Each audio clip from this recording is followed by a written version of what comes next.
Welcome to One Sharp Sword, cutting through to what matters most. I'm your host, Dr. P, Dr. Wayne Pernell, the exponential success coach.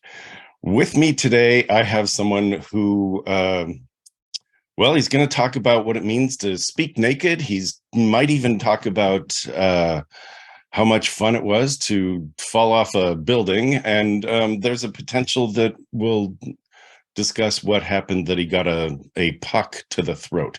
Let's explore all of that. Tyler Foley has joined me, author, speaker coach, amazing human. Welcome, Tyler. Oh, it's a joy and a pleasure to be here, Dr. P. So let's talk about a lot of people have a message. And they don't consider themselves speakers. Mm-hmm. And yet, if you're meeting someone, you're a speaker, right? I mean, if you're just even networking, just even saying hello to somebody, that puts you in a place of you have a message, which may just be, hello, I'm here to lift you up. Talk a little bit. Let's do this. Talk a little bit about what you're doing now. We will rewind the clock a little bit and talk about how you got here. And then we'll leap forward and discuss a little bit about what's going on and where you're headed. Yeah, and where I'm headed will be a very interesting conversation. Awesome. What I'm doing now is showing people the power of their story, how to find that story, how to tell it effectively, and let them understand, as you said, that they do actually have a message. There's this, I believe, mistaken concept that in order to be a public speaker, you need to have this stage with this massive audience of 10 or 20,000 people. And the reality is that, as you had mentioned, any interaction you have where you're conveying a message is public speaking. And there's also this hidden and mistaken notion that most people are afraid of public speaking. And the reality is, if that were the case, commerce as we know it would collapse. We wouldn't be able to have conversations outside of our house. Anybody who's ever been to a restaurant who's ordered food has spoken in public. And if you didn't know your waitstaff, you spoke to a complete stranger. And if you got the food that you requested, you were able to ask for what you want and get it. So this notion that we're afraid to speak in public, we're afraid to speak to strangers, we're afraid to ask for what we want is all null and void if you've ever been to a restaurant and gotten your food. So I'm trying to show people 1 at a time, 10 at a time, 20 at a time, 1,000 at a time, that you do have a story to tell. And anytime you are speaking to more than 2 people, you have a group. And even if it's just a one-on-one interaction, you still have an audience. I love that you start with dispelling the myths. You know, it's like, oh, I have asked for what I've wanted. I actually got what I wanted. And I spoke to a stranger to get it. It's fabulous, right? It's a great place to start. So these days you are not only speaking, you're a speaker, and you talk about like you throw comedy through your speeches. And the title of your book, How to Speak Naked, is that, you want to hold that up? Yeah, The Power to Speak Naked. The Power to Speak Naked. Yes, with an excellent body double for me. Because that guy works out a lot more than I do. But I would say, a reasonable hand-drawn facsimile of Tyler. Very good. Very good. So The Power to Speak Naked, you talk about it's ridiculous to try and visualize your audience naked. That was an old myth about it'll put you at so much ease if you picture them at a disadvantage, or if you laugh about who they are. And it is a complete fallacy and myth. And in fact, a fairly dangerous exercise because, and I think, and you had alluded to it, that there's somehow that we were supposed to gain confidence or power through somebody else's discomfort or Exactly. unease. And I think not only is it masochistic, but it's a complete waste of brain power, given that your audience is a sacred gift and should be treated as such. And your job as a speaker is to leave them better than you found them. And that can be in any interaction. That could be saying hello to a friend, as you had pointed out. That could be presenting an update or anything of that nature in a boardroom. Even providing commentary when somebody asks, "Do you have any questions?" You are still participating within that audience, and your job as a speaker in any context is to leave your audience better than you found them. So this notion that somehow picturing your audience naked, and to an extent of that in a state of distress, is an unnecessary brain exercise that is taking away valuable neurons that could be Yes. put to better use. But not only that, it's highly disrespectful for what should be treated as your most sacred and precious gift, especially as a speaker. If you have been granted the joy that is an audience, you need to treat them with care and respect. And so I definitely like to dispel that myth that picturing your audience naked is the thing to do. So yes, it's ridiculous. And I'm not, yeah, I there's so many things that as a speaker I've discovered that were just plain wrong, just wrong. The way things like my speaking training, the early days, was watching speakers in the 70s, becoming a speaker in the 80s. And so this is like, I have maybe a few years on you. To be fair, I have been public speaking since 1986. So, well done. That's awesome. As a fetus, that's amazing. That's right. At the ripe age of 6 was the first time I was ever on stage, and I've been doing it professionally ever since. So that's fabulous. Okay, good for you. Well, there were so many, there was so much posturing on stage back then. It's like men had to be in suits and women had to be perfectly coiffed. And you must tell your story with such... Except for Suzanne Powers. She got away with doing it in a tracksuit, but that was based on what she was selling. Right. I know.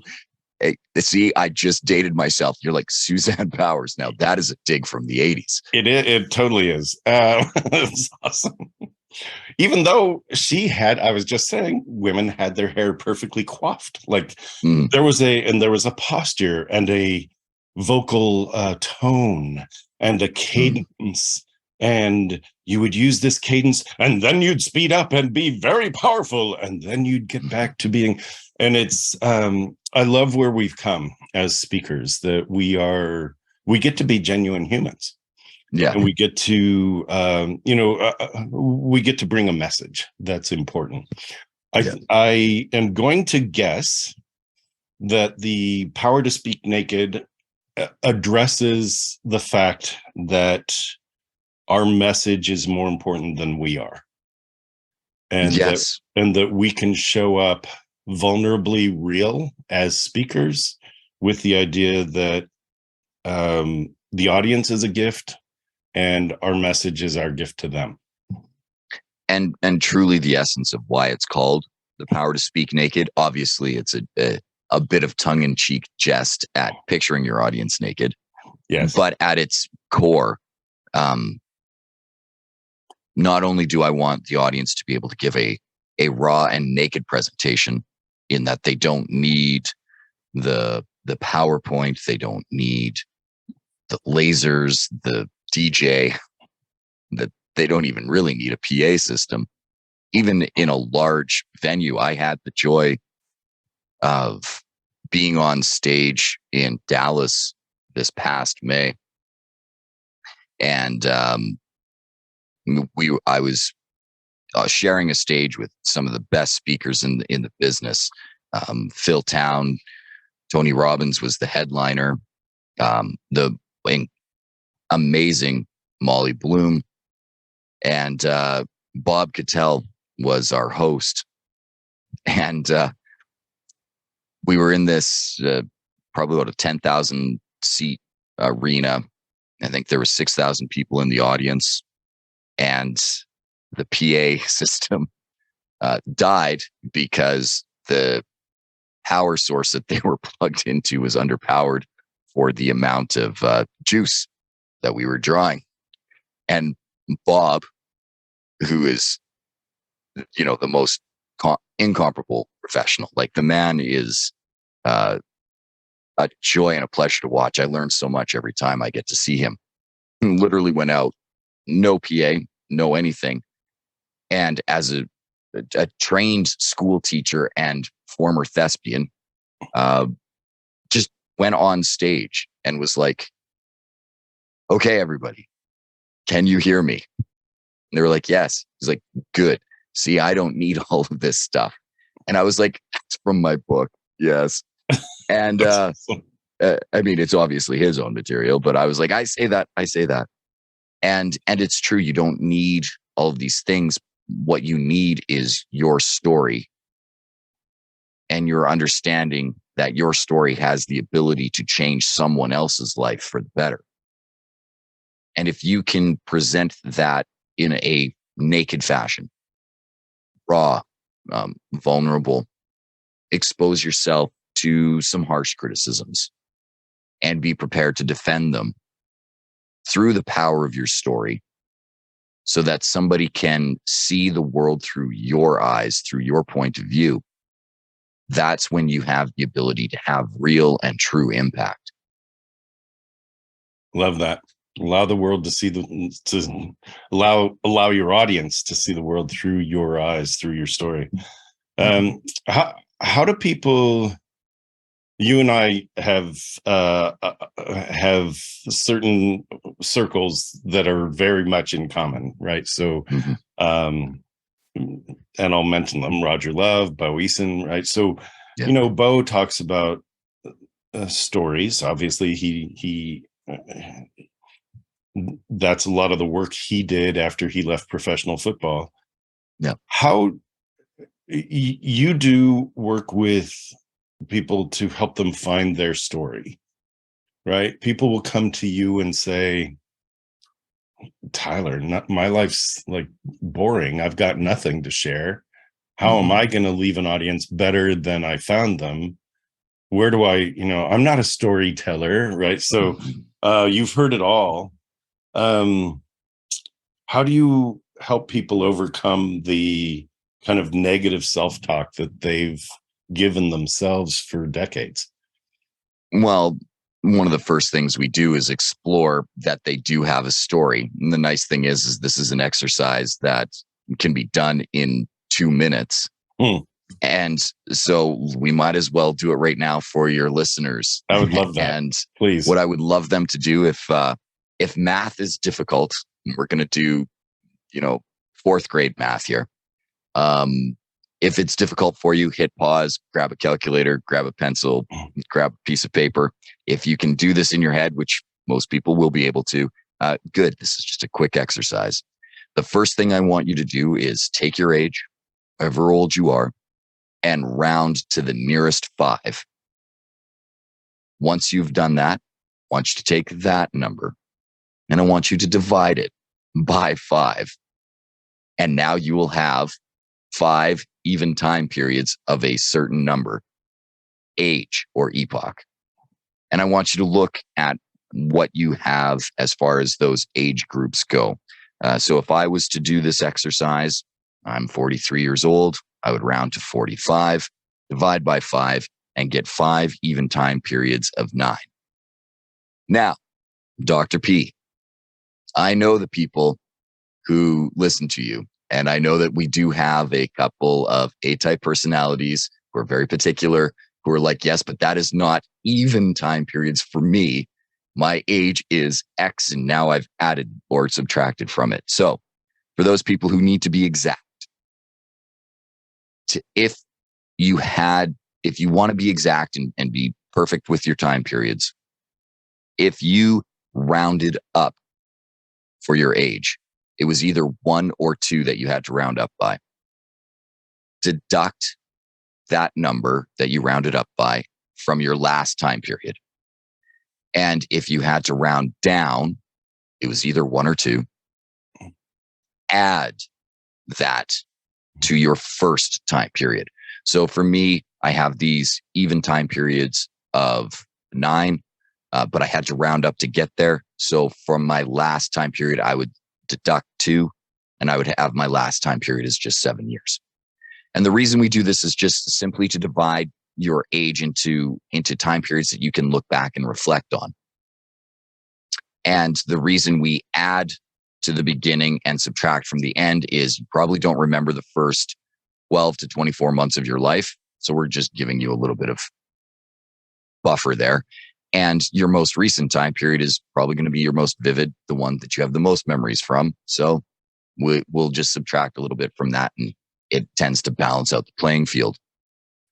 Now, what I want you to do, and again, we're still within our 2 minutes and we've done the math.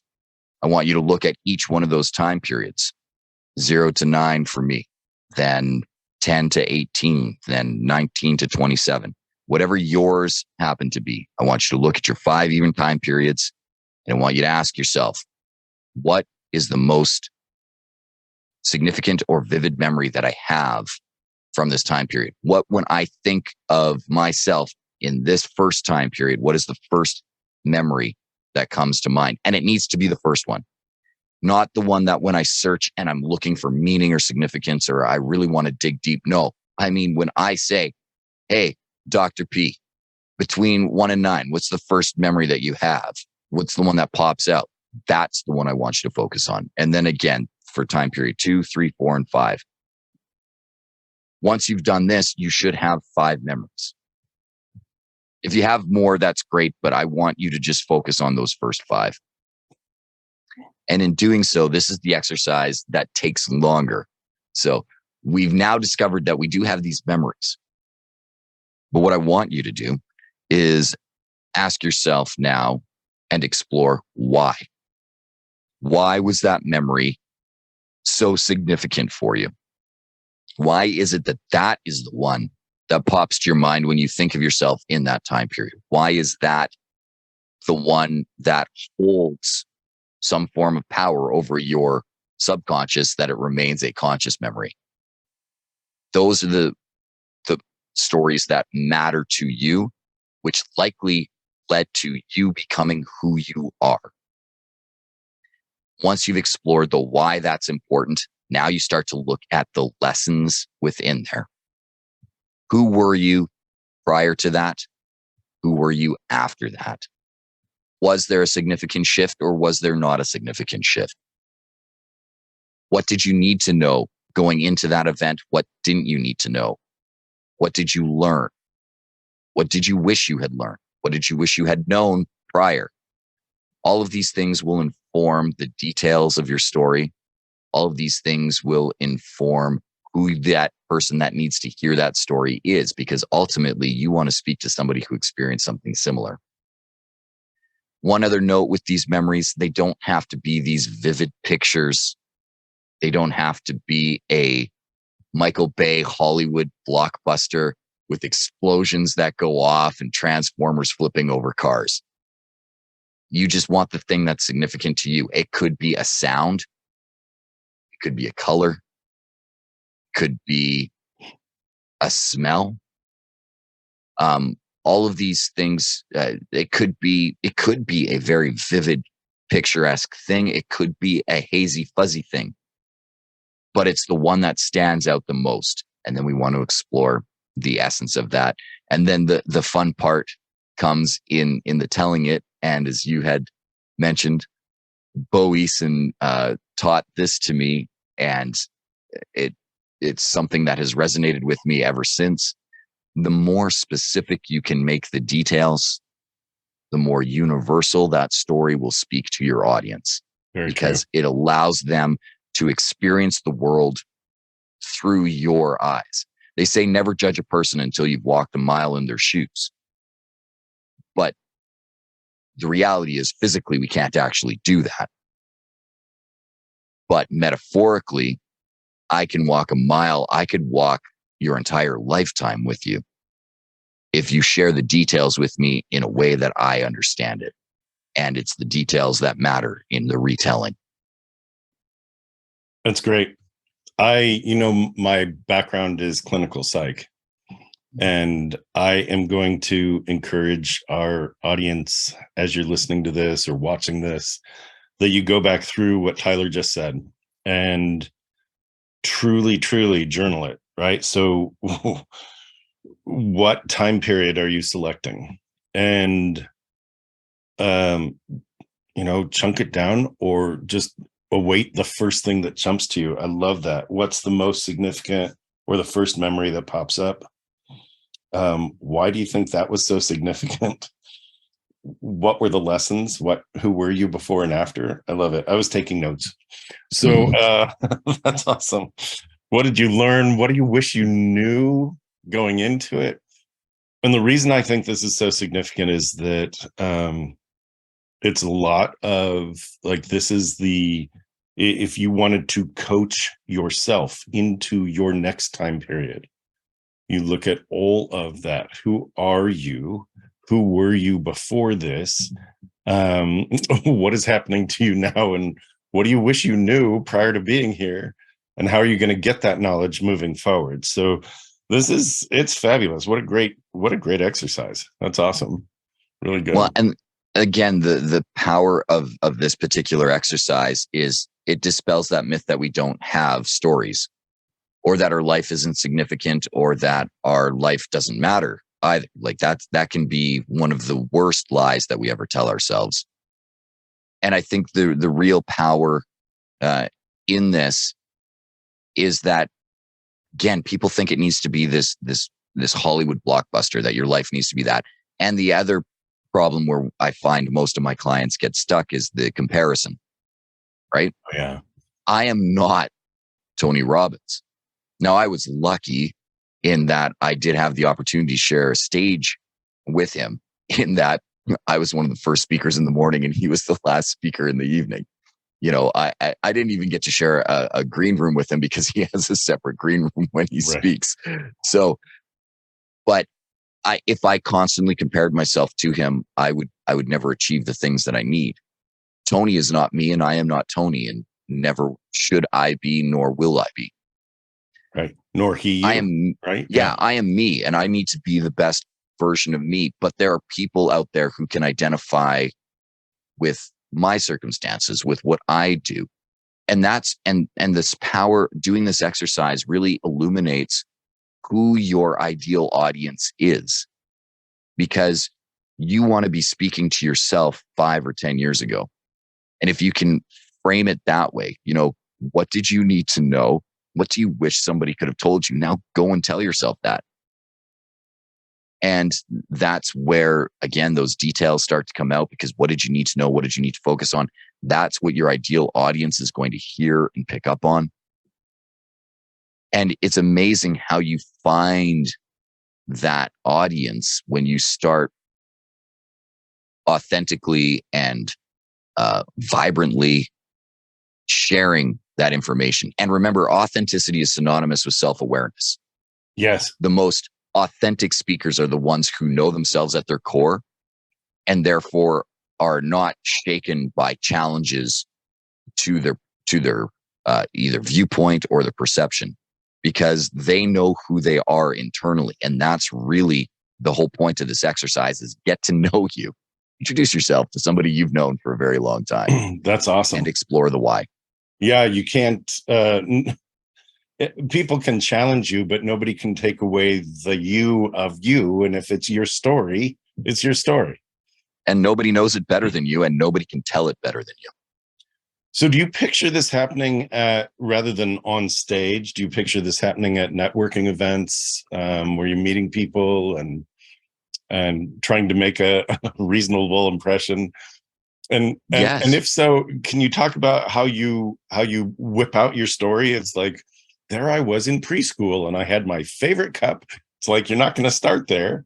Uh, No, but so again, when we're doing this exercise, you are going to have multiple stories that come out of this. yeah. And again, I've had the pleasure of working with some great names. So let's drop the next one. When I was working with Les Brown, one of the things that I learned from him, sharing a stage with him and watching him work, is that you never tell a story without a point, and you never make a point without a story. The story that you choose to use to highlight your point is entirely up to you, but you need to know which one is going to be effective in the sharing, right? When I tell a story about Bob Cattell speaking on stage because the power's gone out, the point is that you don't need the stage and the PowerPoint and the visuals. Are they there? Yes. Could they add to your story or enhance what you're doing? Sometimes they can just be really, really distracting. It depends on how you use it. Mm. But the point was that you can, even in a large stadium, you technically don't need all of that stuff. You just need you and the power of your voice and the power of story. Now, it helps when you have training like that you can get from Roger Love or Per Bristow or any other vocal coach, so that you can project your voice. Yeah. And Bob had that training, but the point is you can strip it down. So when you go to a networking event, yeah, you're not going to just jump out with your story. First of all, the real key to effective networking is being the person in the room who talks the least. You want to be the person who's listening the most, because that's going to inform the stories that you tell. And having done this exercise, you will know who your ideal audience is. So instead of telling your story and making it about you, which is very egocentric, one of the things that you need to know in telling an effective story, if you look at the hero's journey model that Joseph Campbell put together, the first couple of steps is you have a hero who's in a state of unaware. Their life is static. There's no change. And then there is an event, a trigger event that puts them in a state of distress or turmoil that begins their journey and sets them on a path. Yeah. The reluctant hero till they find the reluctant hero. Until they find the mentor or sage, who then guides them through a series of trials and tribulations that allow them to gain the knowledge that they need to in the final chapter, overcome their nemesis and then begin their journey home. And when most people try to tell their story, they're trying to tell their story as though they're the hero. And that's where you lose an audience. The way to effectively tell your story is to remember that you are not Luke Skywalker, you are Obi-Wan Kenobi. And if I lost some of your audience with the Star Wars reference, you are not Harry Potter, you are Dumbledore. And by the way, those are the exact same story. Yeah, they are. They are. A boy Hagrid, living Han with Solo, right? Yeah. It's like, okay. A boy living with his aunt and uncle discovers that he is a Jedi, scratch, wizard. Exactly. It just goes on from there. So when you want to tell your story effectively, understanding that you are the sage and the mentor, you don't need to tell about how you overcame a thing.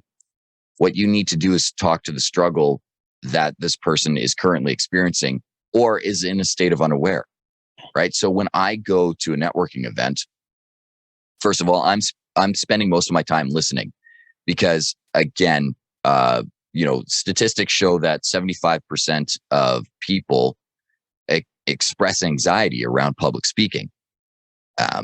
We've explored that the reality is what they're actually afraid of is public judgment, but we'll get to that later. Most people think that they are afraid of public speaking.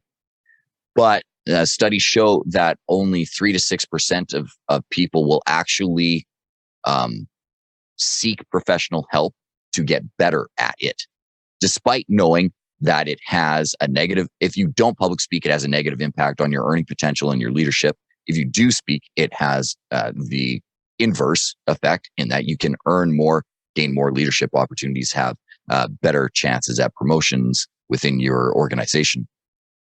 And all of that will still, people won't seek professional help. So as a public speaking coach, if I go to a networking event with 50 people in the room, my potential clients, there is 1 to 3 maximum, statistically speaking. And yet we know that 3/4 of that room could possibly use my help. Easily. So I'm spending most of my time listening to what people do, where they're at in their journey. And everybody always gets that 30-second spot to be able to say, what you do. Most people do it wrong because, again, they're speaking about them and this is my service and everybody needs my thing. And on top of it, they waste their time saying their name too. Like if you only have 30 seconds saying, "Hi, my name is Tyler Foley and I am a public speaker coach," that you've just killed 5 of your 30 seconds. Like, stop doing it. Somebody has already said it and you have a name tag. So when I'm presented with that, to give an example, I would say, who here hates coming to these networking events because you have no idea what to say? Or you don't think that the small talk is effective, or you're having a hard time explaining what it is that you do.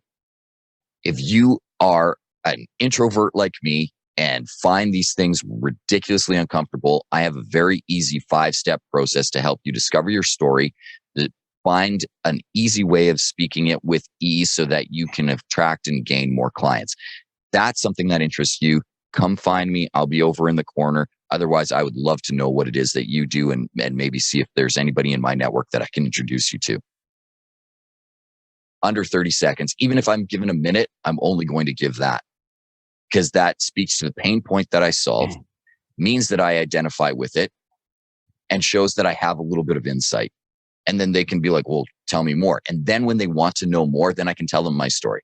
Well, at 6 years old, was the first time I was on stage. I've been performing since I was, I've been performing for the better part of 4 decades now. And frankly, I'm an introvert. I don't, as much as it looks like I have this outgoing personality, my comfort comes by myself reading a book. So if, you identify with that, what I have put together will very likely help you because I've been there. And then I can be the sage and the mentor to those people. You know you are bigger than the life you are leading. It really is time to attend to that thing you've wanted to do or have, but you've been putting off. It's time to step into that dream you've parked for someday. It's time to claim true well-being, both personally and professionally, without giving up the success that got you here. It's time to check out Dr. Pernell's signature small group retreat, the Exponential Success Summit. Explore exponentialsuccesssummit.com. Seats are extremely limited as this is a very special small group event. www.exponentialsuccesssummit.com. Let's back up a little bit in terms of your story. How'd you get on stage at 6? That's, again, a remarkable set of circumstances conspired to get me there. My father was a teacher in our school division. I taught middle school math and science. Very, very well respected, a community leader. He was in Active 2030, was very outgoing, and very publicly liked. And so when I started school, everybody kind of knew who I was because I was Clayton Foley's son. And I had an outgoing personality. I was always that kid who, when the relatives would come over for Christmas or Easter or, like family occasions, I was always trying to put on a show.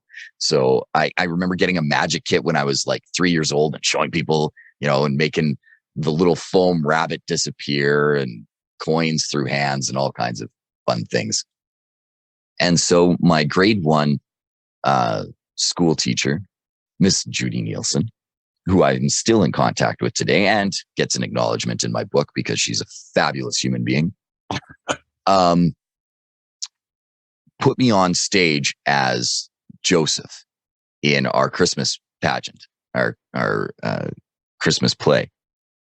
And my best friend Lisa got to play Mary, and my dad and my mom came and saw it. And it was the first time that I ever got applause. It was the first time I'd ever heard an audience laugh at something that I was going to do. And at 6 years old, I was too young to realize that I'm supposed to be terrified of being on stage. And so for me, stage was just this beautiful, fun place where people rewarded you with one of the best gifts that you can ever get. And that is a standing ovation. Those things are powerful and they feel incredible. And I was hooked. And literally 2 months later, almost to the day, my father passed away in a motor vehicle accident.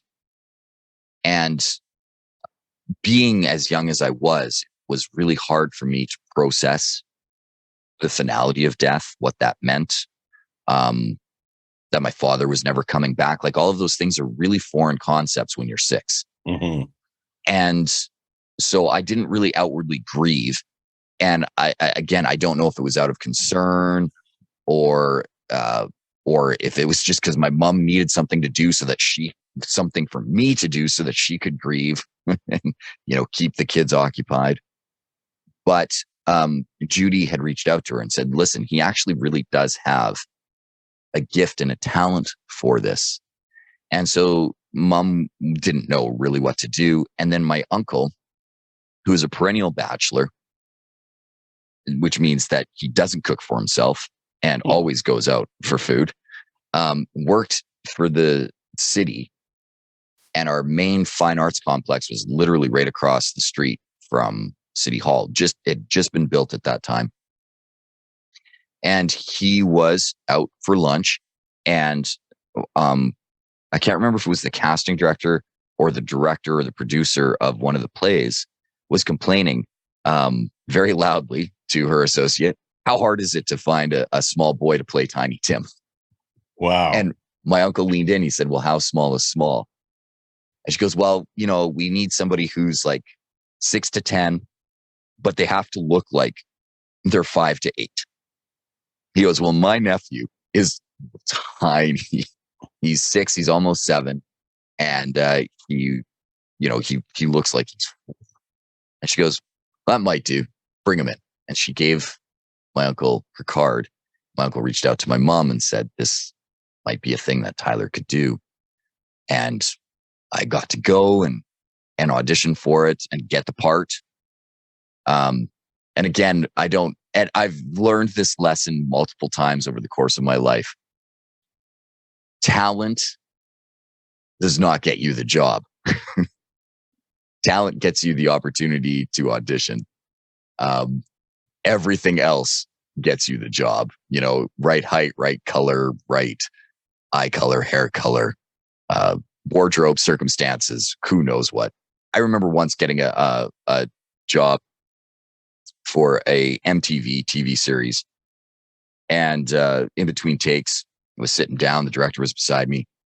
And he goes, do you know why I cast you? I was like, no, I have no idea. Because it was just a bit part, just like literally a line. I think the line was, you can sit with us. And I was like, no, tell me. He goes, I liked your lips. Can you That's imagine? awesome. He probably auditioned 20 other guys for this role. He liked my lips. Yeah, you don't really have control over that. No, that had nothing to do with anything, right? And so it's nice for me to know, and for anybody who's in any kind of performance art, your talent gets you the audition. If you didn't have talent, you wouldn't have representation. You wouldn't constantly get the opportunity to audition for these shows. Well, I think I think that's a key point. Like your uncle wouldn't have put you up in front of the this woman at the community center if he didn't, like, he was your representation at the time. Yeah. Right. So if he Yeah. didn't believe in you, right? So you had talent and then you had representation. And I mean, people could say, yeah, it's all in who you know. It's like, well, you've got to show up first. And You've then got to show up first. right. Yeah. That's, by the way, just for those listening and not on YouTube, not visually, Tyler does have nice lips. Okay. So we had to get that out of the way. Thank you for validating what I was always questioning in Dr. P, because there you go. You know. But and so so I got this opportunity to go forward, and it is literally, been my vocation for coming up 4 decades. Well, you do work with business leaders now as well, and you help them make their points. One of the things we talked about earlier was the old styles that we've had to overcome. And I forget, one of the great speakers was, you don't have to tell a joke. You don't have to tell a joke to be a good speaker. No, you don't have to tell a joke to be a speaker, but you have to tell a joke to be a great speaker. Something like that. Yeah. And it's like, well, do you really have to open with a joke? Like that's No, you don't have to open with a joke. And in fact, you don't need to have jokes to be funny. Right. I think, and I've heard a couple of different people say it. I know Jerry Robert has said it. Colin Sprake, I know I've heard say it. Brian Tracy, I've heard say it. So it is definitely a mentality that's out there. What I have found is that everybody has a natural humor about them, but jokes don't always land. Right. And so there are multiple ways of inserting humor into a presentation. And I think humor is important because a lot of times, especially if your story is heavy or dark, again, your audience is a sacred gift and you need to leave them better than you found them. And if you hit them with only the heavy and the sad, without giving them that moment of levity to let them know that it's okay and release the tension, you can oftentimes do more harm than good. And so I think finding humor is important, but telling jokes is not critical. There are many ways of inserting humor into your talk. Even if it's just finding like an internet meme or a good Calvin and Hobbes cartoon or a Far Side cartoon and posting it up to point it out. It can be an effective way of easing that tension. One of the best examples of it that I've ever seen, my wife loves RuPaul's Drag Race. We watch it. And so because she watches it, I have to watch it. And I would watch it anyways because I think it's one of the best performance arts out there. I think stand-up comedian is the hardest performance art, and then drag queen. I think in that order is the two hardest. And I would put stand-up comedian above drag performance because you have one job as a stand-up comedian and everybody knows what it is. As a public speaker, people don't know what I'm going to say and they don't know what the response or reaction is supposed to be. But if I was a comedian, they don't know what I'm going to say, but they know that I better be laughing every 2 to 3 seconds. And if they're not, then I'm not doing my job. So I think that's the hardest. But we were watching Drag Queen or Drag Race, and there was this queen on, and she was talking about how she had a very rough life. She looked very, very young. I think she was in her mid 30s, but she looked like she was probably 12 or 14. And the queens in the room were all like, what's going on with this person? And RuPaul was interviewing her, and she said, well, I actually had a lot of medical issues. And, I've had adrenal failure and I've had kidney failure. And she said, and I have this thing that it actually, I get crystals in my eyes, but of course I would, because I'm a drag queen. Like, how glamorous is that? Right. It's that point, right? You're telling something humor, but you are telling something heavy, but you find the humor in it. Mm-hmm. And I think that's important. And I think that shows growth too. One of the things that I've learned as a speaker is you never speak from the wounds, you speak about the scars. Because if the wounds are open, they're still festering, you haven't healed from it, so you haven't learned from it. But if you speak from the scars, those have healed over. You've learned the lesson and can now speak from a point of strength as opposed to vulnerability. You can still be vulnerable in the way you present it, but it's still not open and festering. And I think that's critical. Is when we explore our stories, we want to make sure that we have learned the lesson before we speak about it, because otherwise we're not the sage and mentor at that point. We're still the student and the Padawan and the hero. I love that. Don't speak from the wound, speak about the scars. Let me go back to business leadership for a second, because I've seen some business leaders who fall into the trap of wanting to be liked. And right. So wanting to be liked means I'm going to be funny. I'm going to be jolly. I'm going to tell you the worst news ever with a smile on my face. And you're going to think that I'm great, even though you've just heard some really bad news. Yeah. Let's talk about that. Yeah. So I would rather be respected than liked. And I think when you can make that your focus and your goal, you will be liked for the right reasons.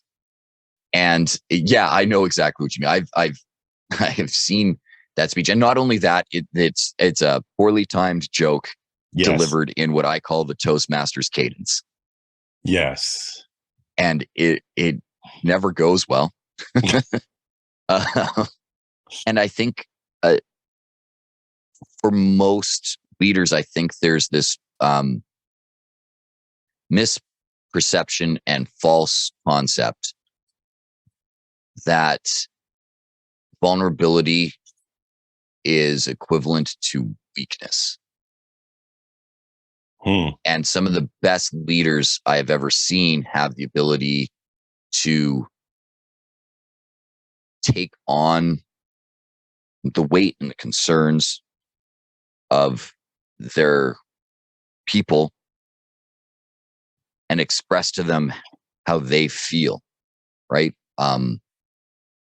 They can say, I'm terrified of this event because this is what the ripple of it is going to be. This is how it affects me personally.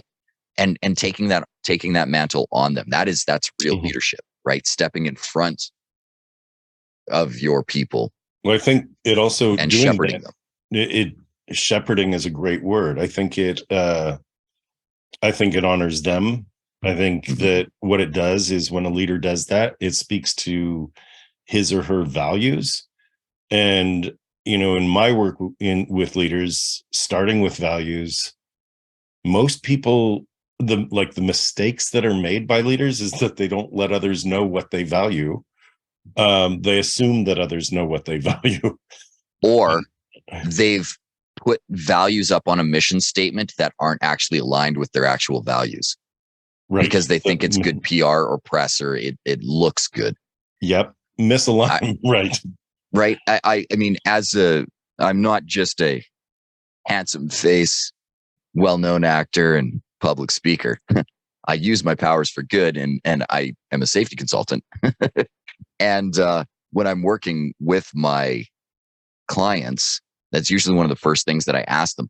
I had one client whose ultimate value was money. Again, and I mean, I did the hierarchy with them, like family. No, and was working in a family-run business, and so they made this big statement about how family was their priority, and everybody in was family and was treated like family, and that worked when they were just 12 people. but they had this rapid expansion and growth where they went from 12 to 100 to 150. And the reality was family was not the value. Connection was not the value. Money was what this CEO valued. He's like, well, I can't tell people that. I'm like, why not? Why can't you say that your value is money? First of all, you'll attract the people whose value is money. They want to earn the money. They will work for the money. That is what motivates them, because it's what motivates you. And so all of your decisions are based on this motivation. And if you're saying that it's family, you're disappointing everybody, yourself included. That's fabulous. That's absolutely right. Right. And then so once we got him in line with it, he was like, well, listen, the reason I'm doing this is money. People respected him. They're like, oh, no, I get it. And he's like, and so I was like, because we had to tie it back to safety. I'm like, so why is safety important to you? Well, because people get hurt, then they're off. I'm having to pay compensation. I'm having to retrain somebody to do it for them. And then, just because money was his high value didn't make him Ebenezer Scrooge. He genuinely cared. Like family was a priority in the hierarchy. It just wasn't the priority. It was about 4. It was still a priority. And his people were important to him. I was like, say it that way. Be honest. I am concerned for you. I'm concerned for you because money is a value to me. And I see that when you're not working, workers' comp is only going to pay you X amount of dollars. I'm going to pay you Z. Z is higher than X. And I want you to be earning this. And so it's a concern to me because I'm losing money if you're not working. You're losing money if you're not working. Love it. We need you to work, which means we need you to work safely. And I promise you, in following this process, it's not costing me money. It's saving me money because in the end, there will be fewer mistakes. There will be fewer. You won't have to be out of town as often. You will get to be with your family because we're not having to go out and do warranty work. We're doing it the right way the first time. And so he laid it all out. And then people were like, yes. And then all of a sudden, his incidents went down. His employee retention went up. He made more money. And all we had to do was be honest with what his values and his priorities were. So there are 2 things that I want to point out right now with this. One, you were speaking as sage, looking at a process, as they say in Calgary, and looking at an individual's growth through a pain point. So that's awesome. And then the fact that there was this pain point of misaligned values, I think that's huge. That when you actually state what your values are, you become much more believable. Prosperity is I have 11 values in my business, and prosperity is one of them. And the line that it starts with, like, prosperity is identified, and then I have a paragraph, like 3 sentences that identify it, right? Money must flow, and a positive cash flow is a fundamental necessity for business growth. It's like, how hard is that, right? It's like, I can value prosperity. And it's okay to talk about money. I think that's part of it too. So, for me, my message, the message of my brand expands its reach because of profitability and prosperity. To say that without apology is huge, right? So when we step into our values, I love that. I'm delighted that, like, we've come to be able to say this is the power of the story permeates all of our lives. I love that we've come at the end of our interview time to be able to tie it to values alignment. It's so well. And again, authenticity is synonymous with self-awareness. You can't be authentic. You can't reach your people if you don't know who you are, and if you're not willing to come out and say it unabashedly and unashamedly. You need to say, this is who I am. Perfect. Oh, was there anything that you wished I had asked you, or any kind of final, like, we got into stories and then it was like, wow, it's the end of our interview time. What the heck? Like, all of a sudden. So is there anything that that you were hoping I would ask, or that you like wanted to make sure that came out of you for our audience? Well, I think what's important for your audience to know is that you do have a story, and you never know who needs to hear it until you tell it.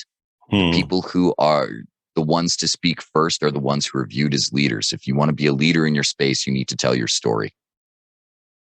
And if you will indulge me 2 minutes, because I do know that we are near the end of our time, but as Les Brown had said, you never make a point without a story, and you never tell a story without a point. I think this deserves a story. Please. When I say you never know who needs to hear your story until you tell it, I had the privilege of speaking at an event called Life by Design. And it was a 2.5-day conference. I was the second last speaker to speak at that event. The last speaker did a talk called the 10-Minute Time Machine. Now, what you need to know about the speaker is that in his day job, he sells life insurance. Prior to that, he was a tech manager for a real estate firm, like a real estate body, governing body. But he struggled for a while with addiction and mental health issues, and had spent the better part of a decade convincing himself that his now ex-wife and estranged children would be better off in this world if he was not in this world.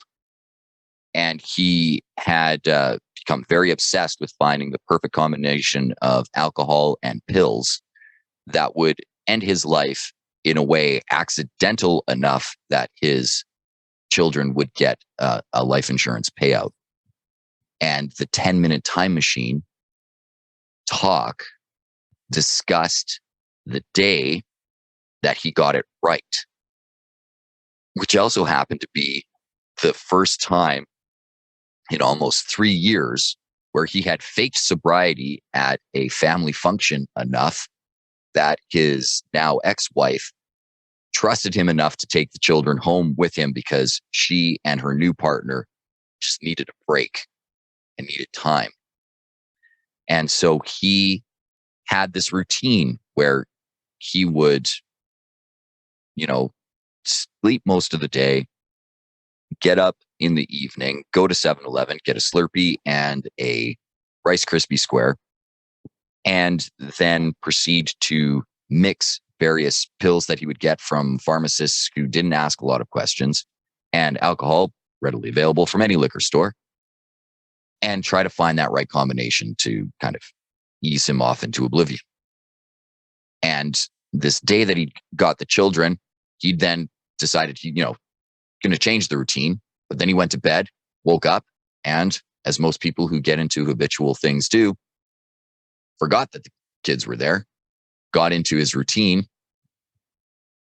kind of remembered that the kids might be there, but then figured, no, that's got to be a hallucination caused by this combination of alcohol and pills, until he started to feel himself slip. And in the moment that he felt himself slip, at this point it was like 6 or 7 in the morning, and his son had gotten up hungry and wanting breakfast, and he couldn't talk, and he felt himself fading. And the last thing that he could remember saying was help. And in his mind, he's screaming, it can't be now. This can't be it. It can't happen while the kids are here.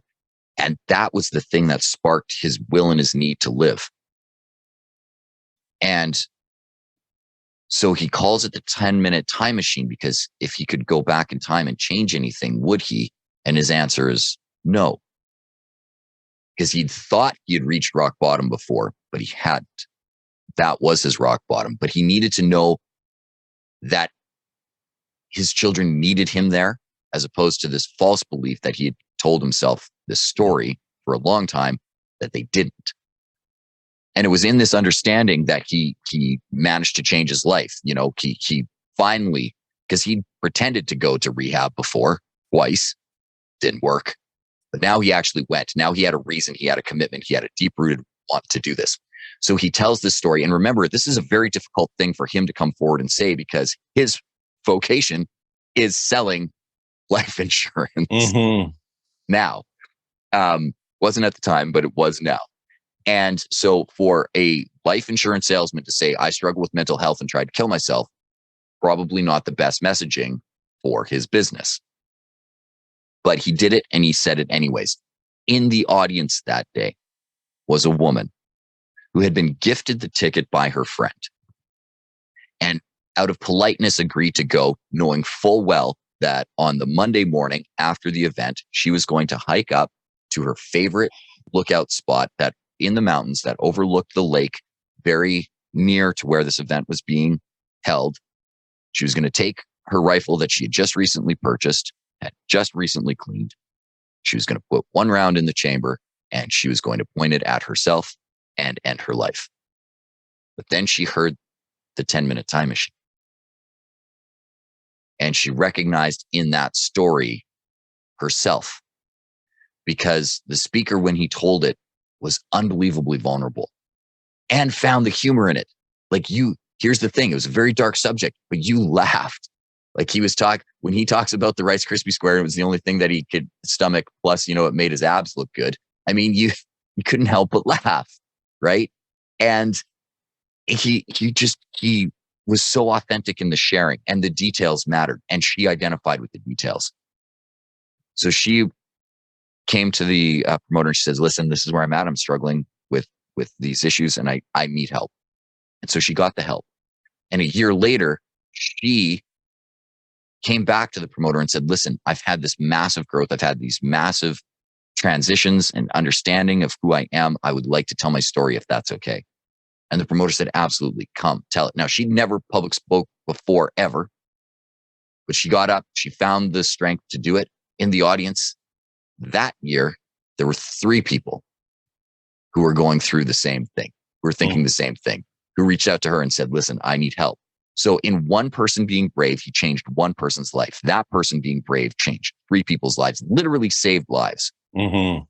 So when I say you don't know who needs to hear your story until you tell it, it could very literally change and or save somebody's life who needs to hear that they're not alone, that somebody else in the world has experienced something similar.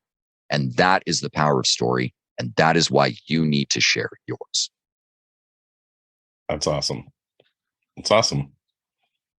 And ripple effects are huge. You never know. You never know whose life you're going to touch. Even if it's, less significant than, oh, I was going to take my life, but then I got this revelation that told me not to and showed me why. It doesn't have to be that earth-shattering. It can be something as simple as, I learned this, I grew from this, and in that growth, and in your sharing that growth, you are changing lives, and that may ultimately save a life. You never know, right? So I'm a huge fan. That's awesome. Tyler, you want people to go to endlessstages.com, is that right? Yeah, they can go to endlessstages.com, or they can get to the same place through my website, which is SeanTylerFoley.com. And Sean is spelled the proper Irish way, SeanTylerFoley. But I find Endless Stages is the easier one to remember. But I would ask your audience, if they are enjoying what you put together, Dr. Wayne, if, One Sharp Sword is a podcast that they're coming back to regularly, that they're enjoying the content that you're putting together, before they come to my website, because they can probably get to it from the show notes, they're already on your platform. They're already listening to you. Mm-hmm. And if they haven't yet done it, I would ask that they give you a 5-star review, and be specific, like actually give a detailed review. What was one of your favorite episodes? What are some of your favorite takeaways? Have you read The Significance Factor? How did you get to this show? Like, how did you find out about Dr. P? And if you can do that favor for me, because that helps everybody, that helps you get better content, because Wayne will know what it is that you are enjoying and bring more of that to you. So it helps you, helps Dr. Wayne, because now he's got some 5-star reviews. That always bumps us up in the algorithm. That makes it a more viewed show, which allows him to get some bigger, better guests. It helps me because now it raises the profile of the platform, and now my episode might get better listenership. So if, as a thank you to you for helping all of us in this community, if you can give a 5-star review, if you come to Endless Stages, either through my website or through the Endless Stages landing page, as a thank you, I will give you a free PDF download of my book, which is regularly $17.95 in bookstores, but you'll get the free PDF version of it. I will also give you access to my Drop the Mic speaker training program, which is a self-directed online learning. And we will get you into our private Facebook group called Endless Stages, where I go live every Tuesday at noon Pacific, 3 Eastern time, and give some form of instruction based on the feedback that we're getting from the group that week. So whatever the hot topic happens to be, that is what I will instruct on. So you have direct input on your learning. And I try to bring my 4 decades of experience to the table each and every week. So if they're willing to do that, that is my gift to them, Dr. P. But no 5-star review, no gifts for you. That's awesome. Thank you. That's really great. That's a win-win-win, right? So that's fabulous. Please, I have nothing to add to that. What Sean said, do that. Tyler, you go by, yeah. How did we have to ask, just to really briefly, the 2 most popular names in 1979 were Sean and Tyler. My mom and dad couldn't decide which one they wanted, so they named me Sean Tyler. Like it's hyphenated like Jean-Luc, but it's not hyphenated because it's like Jean-Luc. And but if you tell people that your name is Sean Tyler, they will call you Sean, which is not my name. It's Sean Tyler. And then to further confuse it, in my kindergarten class, there were 7 Seans and 1 Tyler. So I became the second Tyler and let the 6 other Seans fight it out amongst themselves. And none of them spelled it the same. We had S-E-A-N, S-H-A-U-N, S-H-A-W-N, a really super Gaelic spelling that looked like Shehabavivihen, that was actually pronounced Sean. And so I've gone by Tyler amongst my friends for a very long time. And since you and I are friends, Dr. P, Tyler with you and me. Tyler it is. That's awesome. All right. Well, SeanTylerFoley.com. Tyler, thank you. Thank you so much. It's it's great getting to know you that much more. It's great to have you here. I really do appreciate all you brought. And I wanted to say thank you. So thank you. Thank you for having me. Awesome. Very good.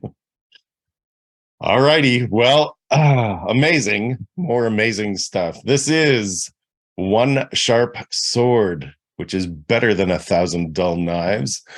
One sharp sword cutting through to what matters most. I am your host, Dr. P, Dr. Wayne Pernell, the Exponential Success Coach. Today's guest was Tyler Foley. Listen in for more. Hit Tyler's website, and we'll see you here next time. Thank you.